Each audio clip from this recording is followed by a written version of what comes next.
Well, judging by how week 1 went, everything is going poorly for my predictions so far. Everything seems like it will age like milk. Let's do the QB tier list.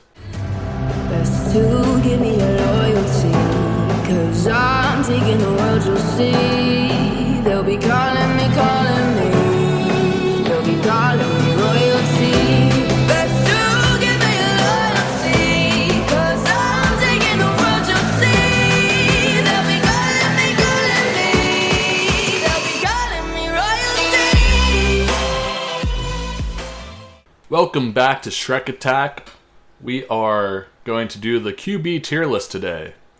And I, once again, did this before any game, so it's unbiased towards this season. It's just kind of how my predictions go.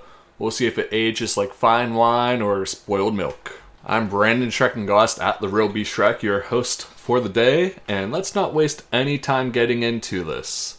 Now, the nice thing about this year is that I found a tier list with starters only, so I don't have to dive into a bunch of rookies and backups I've never seen play or haven't seen play in like a real setting.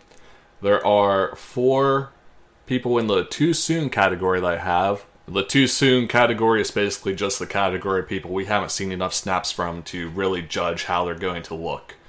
We have top tier today, a category that I won't say because it spoils who's in the category.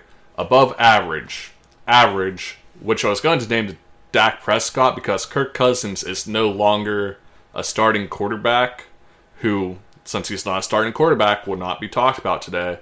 He used to be the average category. He's now a backup. Won't be talking about him besides this point. Up next, we do have the backup category. Then who are starting this year that I think are backup tier quarterbacks.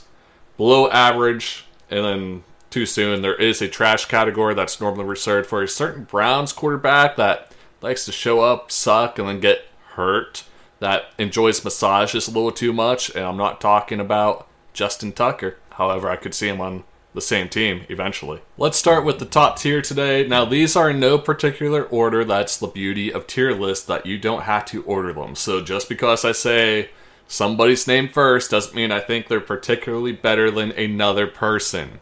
Last year, we used to have his own tier, Patrick Mahomes. He used to be what I considered above everyone else until proven wrong. Well, last year, I thought he played mediocre at best. But he's still Patrick Mahomes, so he's still in the top tier, along with Josh Allen of the Buffalo Bills. I do think he's going to take another step this year. I think he has something to prove. We have Joe Burrow, who unfortunately is stuck on the Bengals, who never have a good defense, never have a good offensive line, have pretty elite weapons to work with. However, they're just not putting it together for him.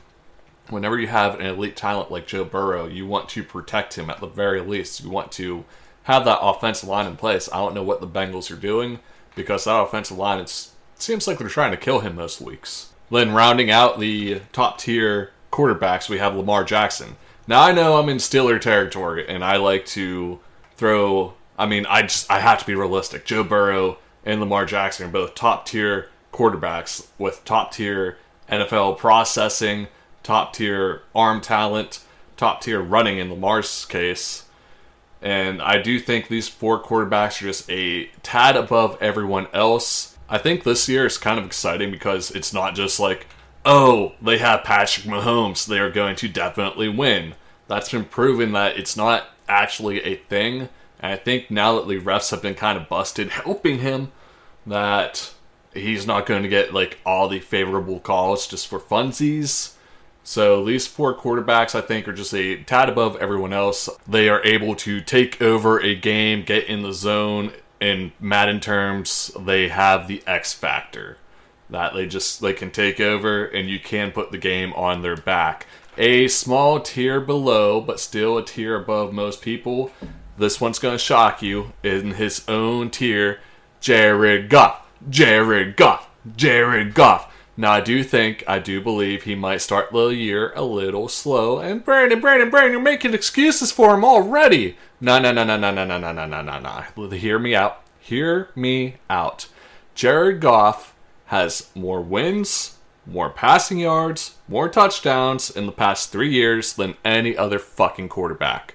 Now, this year, the reason he might start off a little slow is because he has a shit ton of new coaches, including the offensive coordinator. Him and Ben Johnson got along very well, and he's going to have to adjust to a whole new scheme under a new offensive coordinator. Now, this offensive coordinator made Bo Nix look pretty good last year, so I do have faith that it's going to eventually click. Bo Nix did not start off the hottest last season either.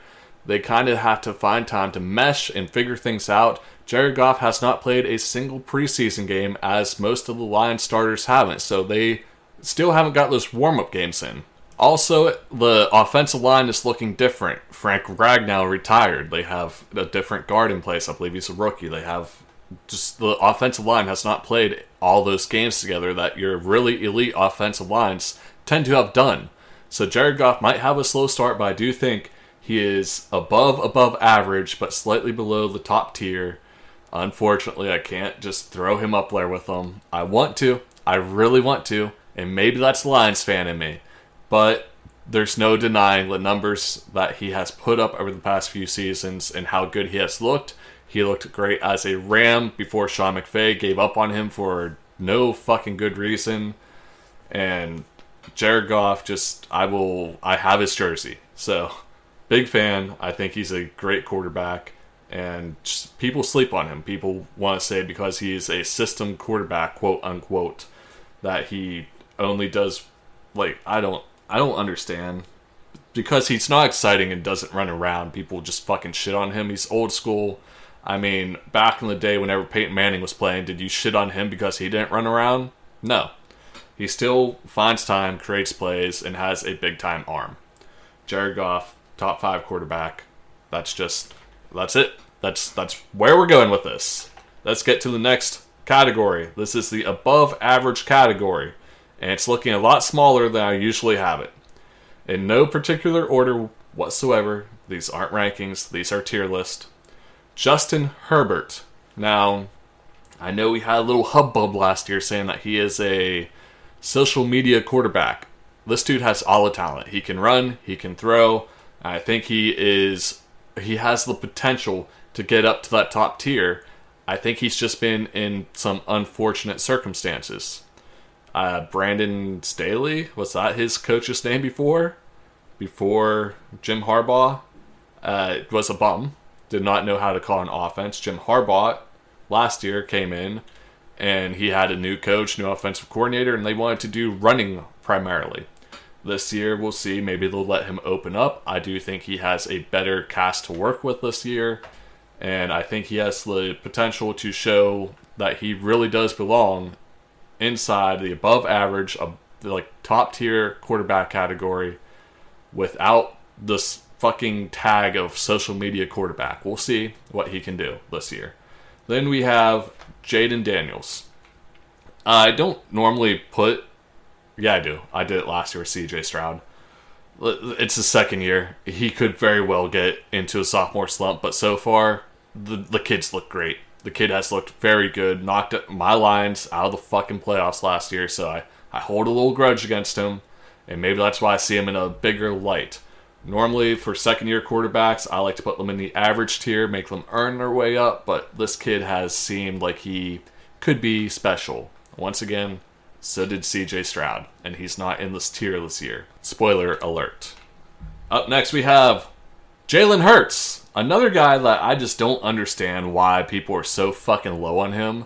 Is it because he has the tush-push, getting 20 fucking touchdowns a year, that we think he's overrated? Super Bowl quarterback. He's a Super Bowl quarterback. Yes, he doesn't pass for the most yards, but on this team, you don't need to pass for the most yards. And whenever he needs to, he has shown that he is capable of it. He's great with his legs. He extends plays. He creates opportunities. I don't understand all the hubbub on saying that he is... people straight up think that Jalen Hurts sucks. And just... I don't think they watch football.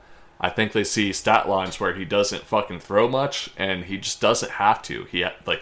Listen, if you have the opportunity, especially the Eagles who are in the lead most of the time, to hand off to Saquon Barkley and he's going to get fucking 10 yards a carry, why do things that you don't have to do? Whenever Jalen Hurts needs to step up, he steps up. And I've seen him have good games. I've seen him have poor games. I've seen fucking Josh Allen, Joe Burrow, Lamar Jackson, and Patrick Mahomes all have fucking poor games too. So it's just like, it's insane how bad people think Jalen Hurts is. No, he is an above average quarterback. If you don't believe that, go fucking watch a game. We have, this one kills me a little bit. We have Jordan Love next. Why can't the Packers just have a fucking shitty quarterback for once? I want nothing more than the Packers to have a shitty quarterback, but they don't. I thought whenever they picked Jordan Love, they were reaching a little bit, but turns out, outside of injuries, he's pretty fucking good. He does seem to get knocked out for 3 to 4 games a season, but it's a rough game, football, and it's not like he has the best protection or he didn't. I think this year his offensive line is better. I think his offensive weapons are better, and Josh Jacobs is a pretty fucking good halfback to hand off to. I mean, he has how many fucking games in a row with a touchdown, and whenever you have that run game, your passing game opens up, and Jordan Love is one of the kind of guys that is going to take advantage of the advantages he was given. Jordan Love has what Joe Burrow needs. The difference between them is if you gave Joe Burrow what Jordan Love has, I think we'd see a lot more Super Bowl rings on Joe Burrow's fingers. Now we get to talk about the former Lion Matthew Stafford. He's still above average. The dude still has a fucking rocket for an arm. And his only downside really is that his back is more crippled than mine. Matthew Stafford, like, let's not pretend he's not hit away from retirement. And I'm not wishing this on him, but his back is pretty messed up from what the reports are saying. It's shocking that they are rolling him out for week 1 from what the reports are saying, but we'll see how the season goes. If he plays all 17 games, the Rams have a good chance of making the playoffs and making a pretty good run, even though I don't believe I have them doing that. I already forget what I did for the NFL predictions. You gotta go back and listen to that to find out. But Matthew Stafford, definitely a fucking above average quarterback. Very good, great processor, and can just fucking launch that ball down the field. Then last but not least, for our above average quarterbacks, I put someone you might not expect. But he's pretty exciting to watch, pretty exciting attitude, and I was rooting for him. And now I do believe I've had him. I don't know if I ever dropped him down into average, but this year definitely he's above average. It's Baker Mayfield. And the cool thing about Baker Mayfield is that you can tell he's having fun out there. He's one of the very few quarterbacks that aren't just a fucking robot, and he actually wears his emotions on his sleeve. You can tell he's having fun playing the game. And now that he's in a Tampa offense with good fucking playmakers around him, you can really see what he's capable of. Up next, we have the average category, the Dak Prescott category, because he is the pinnacle of fucking average. A guy that is overrated, Dak Prescott. People like to think he's really fucking good for some reason. I don't know, maybe because he's on the Cowboys, but the Cowboys also are overrated, so it is what it is. First up, we have Drake May of the New England Patriots, a younger player. Had his ups and downs last year, but I'm not willing to say he is below average or backup tier. I'm not willing to say he's above average anything above average, I guess. I think he's just average for now, and I do think, I wanted to put him in the too soon category, and I did put a couple second-year players in the too soon category, but I think it feels like a cop-out to put him there. He just seems like an average quarterback right now, doesn't have to do too much right now. Patriots aren't expected to do too much right now, but seems pretty average so far. I think he has the potential to go into the above average category, but I don't know if he's going to ever be top tier. Do I think that you could win a Super Bowl with him? Yeah, if you put the proper team around him. Absolutely. I think you can do that with most average quarterbacks. I mean, Trent Dilfer won a Super Bowl before. Fucking Nick Foles was a Super Bowl MVP before. Like, we've seen more wild stuff. Drake May seems to be a pretty decent quarterback, and I think he will spend more than just his rookie contract in the NFL. Up next, I have Aaron Rodgers. My, how the mighty have fallen. Maybe it was the Jets effect because the Jets don't make any fucking quarterback look good. But Aaron Rodgers just seems to be average at best now, and he used to be fucking elite. He used to be in that top tier category. And we'll see. I mean, dude's older now. He's wiser, and maybe he'll take a back seat because he seems to have done his best whenever he's taken a back seat and doesn't try to control everything. The Steelers just seem like they're going to go 9-8 like they always do and probably lose in the wild card. I'm sorry to say it. It's just, that's what it is. And I mean, I don't know. He has him and Mike Tomlin have a mutual respect, so maybe this is the best case scenario for him.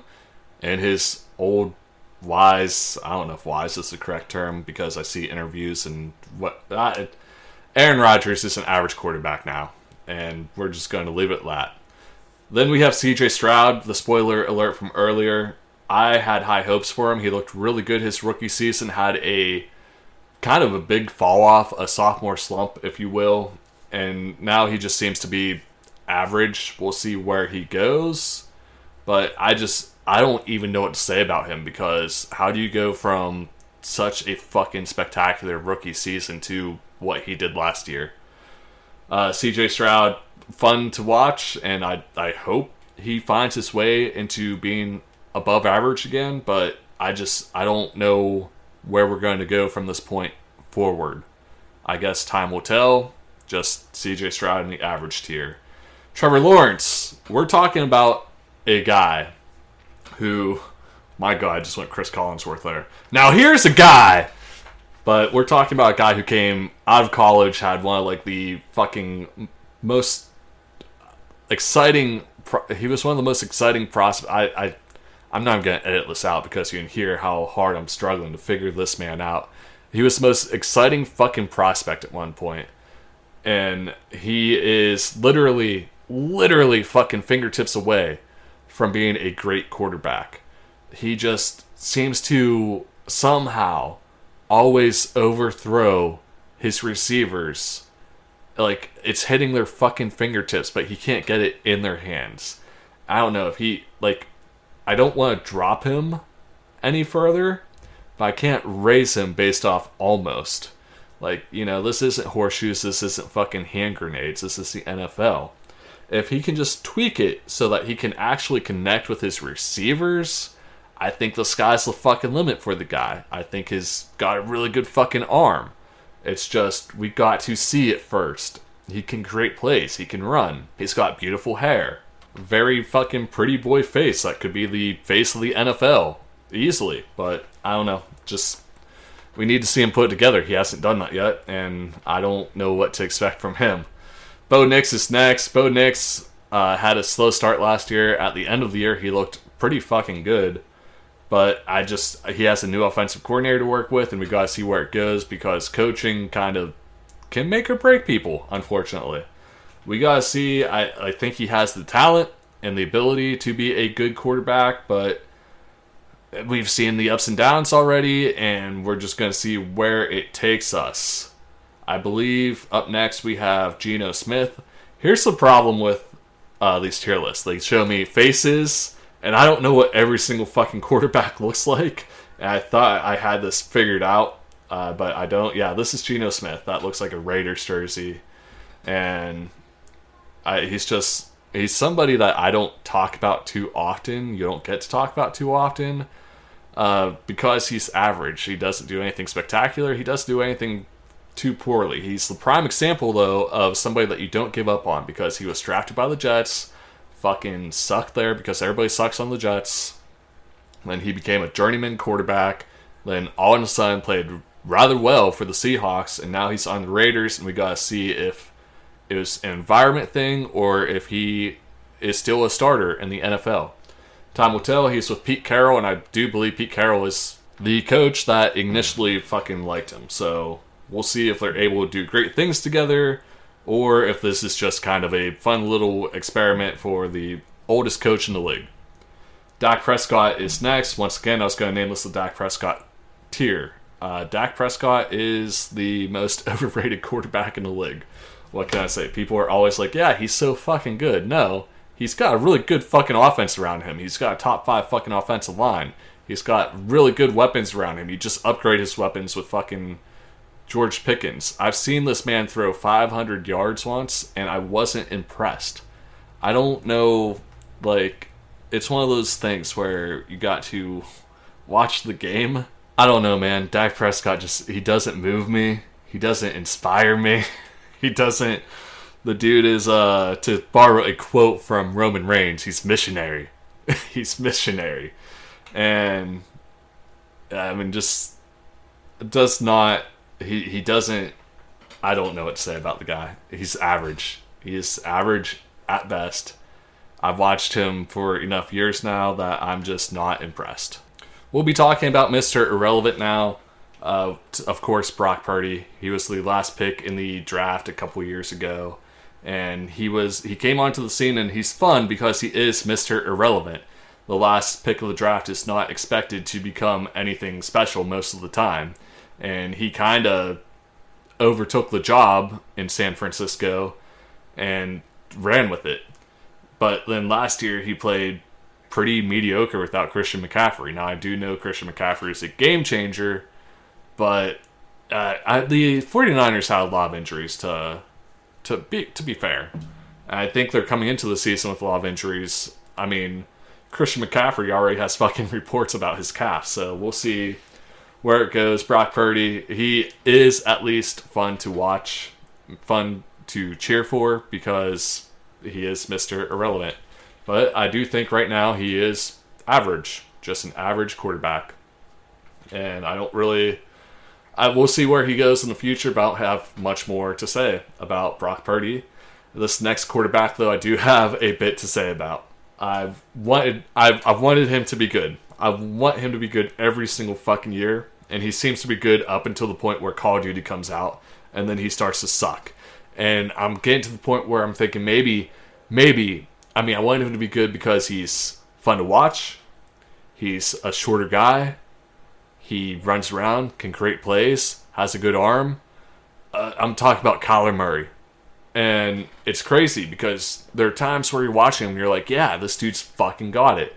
And then there are other times where it's like, maybe he is too short and maybe he really can't see down the field, because what the fuck was that? And it just, like, it's weird. I put him in above average all the time, because I would say up until Call of Duty comes out, the dude is good. Now, last year, he just never seemed to put it together. Before, after, during Call of Duty, I don't know. I don't know what this guy has to do, if he needs to put in extra reps or what, but he's dropped down to the average tier for me. And if he doesn't fucking figure something out, he's going to be in the backup tier for me next year. I've kept him in above average for too long because I wanted him to, I was trying to will it into a thing. And you can't will things, apparently. You can't just put things into the universe and hope for it to happen. Wow, I just fucking summed up the story of my life. But Kyler Murray is now just average at best, and like I said, if he doesn't figure it out this year, he's dropping down into the backup category for me. Speaking of backup category, a guy who dug his way out of backup category is Sam Darnold, now in the average tier. He played for the Vikings last year. He was a game manager pretty much, but he got the job done, and now he is in Seattle, where I do believe he is going to be a game manager. Once again, if that's all you're asking of him, I think he's very capable, and they could have success with it. Sam Darnold was the youngest fucking player to get drafted in quite some time. He's still younger than some fucking people, I think, that are recently drafted. I'd have to look into that. Don't hold me to that. I think I saw that on Twitter, though, and if it's on Twitter, it's definitely right. Okay, he's 28. I googled it, and yeah, he's only 2 years older than one or two of the quarterbacks that were just fucking drafted. So he's still young in the quarterback world, and that means he still has time to grow and develop, although this is probably considered the prime of his career. And I just lowered everything that I had to look at. There we go. We're back to it. Sam Darnold is somebody that will manage your game if you put a good team around him. It's going to work out. However, I don't think I still think he has time to be great. I can't lie. I don't know. But he was a backup tier, and he crawled his way into average tier. And maybe next year he'll be above average. We'll see how he plays this year. But the Seahawks don't really inspire confidence in me the way they've played the past couple years. I do believe they are a run heavy team, and I don't know. We'll see how it goes. Fun fact, like a week ago, I could not figure out who the fuck the Seahawks quarterback was because Sam Darnold is pretty fucking forgettable. Let's get into the backup tier now. This is only starters. So these are starters that I believe should be backups. Okay, so starting off with the Steelers quarterback last year, Justin Fields. The one thing I said whenever the Steelers traded for him, as a Lions fan, I am disappointed that the Bears have traded Justin Fields. I still feel that way today. He is a great backup quarterback. Like, if my starter got hurt, I would have no problem throwing him in. However, he is not a guy I want starting all 17 fucking games for me. I don't trust him for 17 games. I don't think he processes the coverage well enough. I've seen him throw into double coverage with wide open people in front of him. He can run. But I think he is a backup caliber quarterback. Up next, we have Tua Tagovailoa. And I don't even know if I said that last name right or not. But Tua turned the ball over. Because that's what he tends to do. He has all the speed in the world to work with. He on his offense. And the Miami Dolphins are a prime example of why Madden is unrealistic, because all that speed doesn't do fucking shit. Now listen, I don't want to sit here and talk shit on Tua, but I've seen this guy just kind of take way too big of hits, and I'm not saying that's what's doing it, but I am saying after the last one I was hoping he would retire, because I do not want to see a man die on the field. And Tua is just... he hasn't shown anything great. He has been average at best, and at this point, I want him to be a backup. And as a matter of fact, I want him to be a third string, because I just don't want to see him take another hit. Let's not get too deep into Tua Tagovailoa, and just like his deep ball, it doesn't get too deep anymore. And Joe Flacco is next. Joe Flacco, once known to be the most elite quarterback on earth, and now I do believe he's backup tier, but he is going to get his shot because he has a pretty deep ball, but it's always a 50-50 ball. Listen, I laid out the plans for the Browns last week. Like I said, he's going to get the first 5 or 6 weeks because it's going to look great. The 50-50 balls are going to go his way, and then all of a sudden they aren't, and then they're going to pull him. And then we'll see Gabriel Dillon? The Browns rookie quarterback. Then we'll see Sanders, or we'll see the guy that we won't talk about. Then we'll see Sanders save a game, then he'll go on to be mediocre. Browns quarterbacks, man. Browns quarterbacks, 9 times out of 10 backup tier. Well, that's how we're going to label this. Joe Flacco, a.k.a. Browns quarterback, backup tier. Next Browns quarterback, backup tier. Russell Wilson, backup tier. We moved on to the Giants. I think Russell Wilson's going to start off. I think we are going to get to... Now, this is where it's weird, because I do believe the depth chart was released, and it has Jackson Dart, the rookie, as second string, and then Jameis as third. Now, people love Jameis, so I do think Jameis will jump up. Jameis also backup tier, and then we have Jackson, who is going to be too soon to tell.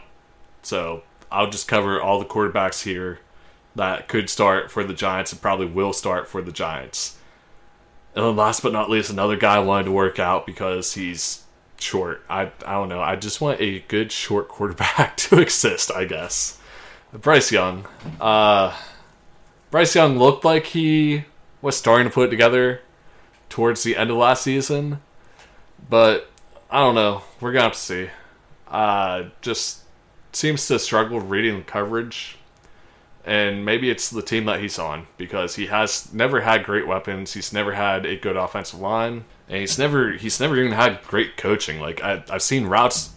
I've seen plays last year where they ran like 3 curl routes into fucking coverage. So, I don't know. We gotta see him with average stuff. At least average fucking playmakers and average coaching to really fucking judge him. But we're getting to the point where, I don't know, he hasn't looked great. And will he figure it out? Time will tell. It might be a matter of a scenery change. Now we're going to go to the below average quarterbacks, and we have 2 here, Daniel Jones and Spencer Rattler. And I mean, just go watch either of them fucking play. Watch their highlight reels, because I'm sure both of them have highlight reels that might be fucking 45 seconds long. Maybe Indiana Jones will change my mind, but Spencer Rattler, he hasn't got the scenery change yet, and I'm trying. Like, I don't want to just trash him. Daniel Jones is one of those quarterbacks, though, at this point where I'm like, how has he gotten so many fucking opportunities? It just doesn't make sense. I think he needs to be a backup somewhere for a little while before you give him another chance. We'll see how it goes. Spencer Rattler, I almost put him in too soon. I have not seen a lot of his gameplay.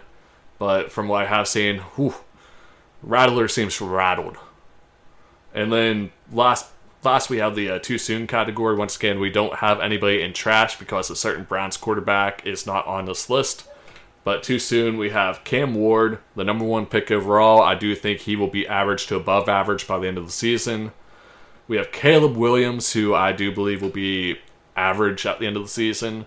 Caleb Williams is only here because he got Ben Johnson, who I immensely respect, despite him leaving us for a fucking division rival. And I do think that he has the potential to make Caleb Williams fucking good. It's just, Caleb Williams is a Bears quarterback. And Bears quarterbacks are just only slightly like 1 step above Browns quarterbacks. Actually, they might be worse, statistically. We'll see where it goes, but Caleb Williams, I have him in too soon.